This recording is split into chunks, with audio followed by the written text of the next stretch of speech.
So this is the first of 4 different videos that are related to our open textbook, chapter 4. It deals with theories that respond to culture. This particular video is going to look at what Nietzsche says about culture, and also we'll look at a specific, one of the first specific moral philosophies that deal with culture, called cultural relativism. Before we do that, let's kind of set the stage. So consider, in his writings, The Travels of Marco Polo, Marco Polo kind of traveled all around Asia and what we know of now as the Near East, all the way through the Far East, in what was then the Silk Road. And as he traveled along, he found many different experiences along the way.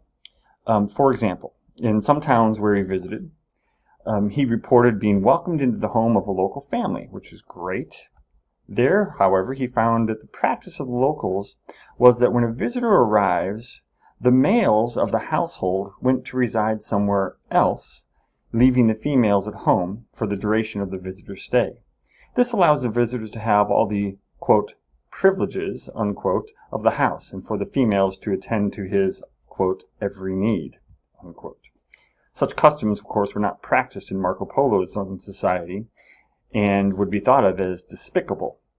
And so he kind of questioned these moral practices of some of the places that he visited along the way when he was greeted as such. Or another example is King Darius. This is King Darius of ancient Persia that we read about in the Bible. He noticed several differences in moral codes from the different places of his kingdom.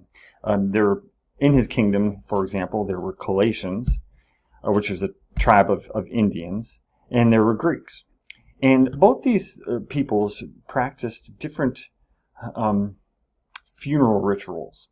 The Calaitians, they practiced, let me start with the Greeks, because they're a little bit closer to us. The Greeks, when someone died, they practiced cremation. They would burn the body on a pyre.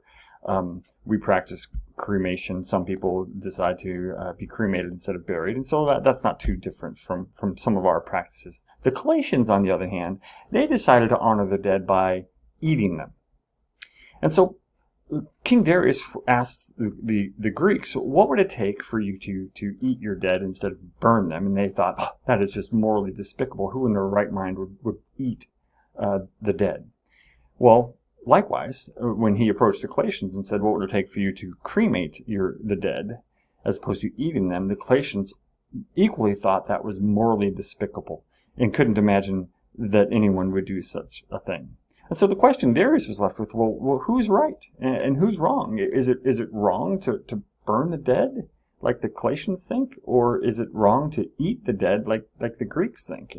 And who am I to say? Taking it more closer to our time period, when Knut Rasmussen, who was an explorer, an Arctic explorer, first came across what he called the Eskimos, the native people of northern Canada, he found some very interesting practices. He found that their customs were significantly different than ours. There are only about 25,000 that live in small, isolated settlements in the northern fringes of North America and Greenland, he found. He found that men had more than one wife, whom they would share with their guests as a sign of hospitality, similar to what Marco Polo found. He found that wives were free to leave the marriage as long as the former husbands chose not to cause any trouble. More than these differences, however, was what he thought of as the Eskimos' apparent disregard for human life. Infanticide was common, meaning killing of babies.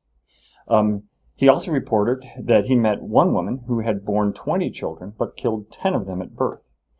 Female babies were especially liable to be destroyed at the parents' discretion. And when the elderly became too feeble to contribute to the family, they were left out in the snow to die. Again, the question is, how do we react to the Eskimos' practices? Our tendencies are to say, well, they're just inhumane people. Or maybe they were primitive or backward thinking or something like that. Or perhaps maybe we can just chalk it up to culture and say, that's just what their culture practices. If they want to kill babies, they can kill babies. If they want to leave grandma out in the snow to die, they can leave grandma out in the snow to die. That's their practice. So we have all these different cultural differences. And so the question is, well, how do we deal with these different cultural practices from a moral standpoint? Is there some kind of universal standard by which we can kind of judge these practices or whatever? Well, Friedrich Nietzsche, who lived in the late 19th century, he kind of said this. He said, different cultures and peoples produce their own morality. There's no really final source of judgment, or there's no final source of justice. I mean, reality is what the culture makes of it. And therefore, he concluded, the concept of a universal morality is dead. Often people attribute him saying that God is dead, because at the time, people said, well, God is the central source of morality. And he said, well, if we look at these different cultural practices and we realize that different cultures have different practices and therefore probably different morals, then perhaps a morality that's centered on God is simply dead. Well, of course, that could lead one to question, well, so does that mean I can do whatever I want? I can call it my own culture? Well, Nietzsche would say, well, let's kind of consider a thought experiment that he called the eternal return of the same. And so basically what he would say is, you would do what you would if you had to live with the choice over and over and over again. So giving two examples.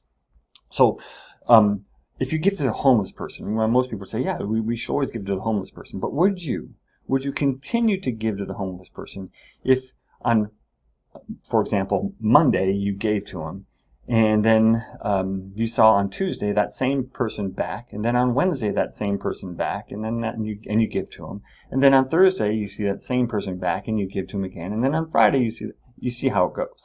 The reason we give to homeless is we think that we might somehow improve their situation. And if we thought the fact that we would never ever improve their situation, Nietzsche would probably conclude, then we probably shouldn't give to homeless if it's not going to actually improve their situation.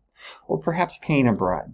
Nietzsche would conclude we probably shouldn't pay a bribe because we would not be willing to continue to pay the bribe. We pay a bribe in order to try and solve supposedly a problem, right? To get across a hurdle or something like that, to gain some kind of advantage. But if that advantage is never gained, then we wouldn't pay the bribe.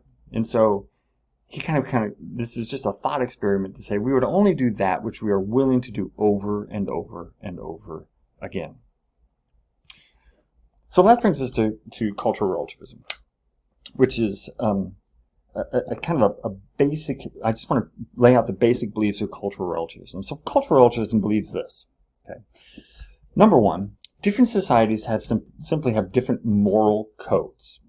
And because we look around and we King Darius saw this, that Colossians had different moral codes than the Greeks. Marco Polo saw that some of the people of the East Asia and Near East Asia have different moral codes than those in his native Italy, and Knud Rasmussen saw that the Eskimos had different moral codes. So they clearly believe, oh yes, different societies have different moral codes. And likewise, they would say that there's really no objective standard or universal truth, kind of like Nietzsche would say, that you can't really point to one moral law and say that this is the standard. In fact, they'd also say that our moral standard is not special. We can't look at our moral standard and say, well, this is the moral standard that other people should practice, right? So therefore, if society says it's right, it just simply is. If that particular culture believes that it's right, then it is right. It's right for them, and we shouldn't worry about it. In fact, it would be arrogant for us to judge others. And so we couldn't look at the Greeks couldn't look at the Colossians and say, you shouldn't be eating your dead. That's just morally despicable. Knud Rasmussen and Northern Europeans couldn't look at the Eskimos and say, you really shouldn't be killing female babies more than male babies and things like that. So let's apply this moral philosophy to the Eskimos. And so here's what it would say. So you'd start with a basic belief, right? Different cultures have different morals, and there's no objective truth. And thus, right and wrong will vary by culture, and I could continue in saying, who are we to judge these cultures? Those are the basic beliefs of cultural relativism, right? Regardless of what case we apply it to. Well, let's apply this to the case of the Eskimos. Let's consider the facts in light of those basic beliefs. So Eskimos would believe it's okay to have multiple wives, it's okay to leave the elderly for the dead, But we think it's wrong. I mean, we might think it's wrong. Our culture might think it's wrong. Their culture doesn't. So, the assumed conclusion based on our basic beliefs and the fact that Eskimos believe one thing and we believe another, we can't judge the Eskimos for their own cultural practices. So, therefore, if they want to have multiple wives, they can have multiple wives. If they want to leave the elderly for dead, they can do that. So basically, that's cultural relativism in a nutshell. What we're going to look at in the next video is, well, what are the implications of someone following cultural relativism? Are there problems with this moral philosophy, and are there any benefits to it? So that's the next recording.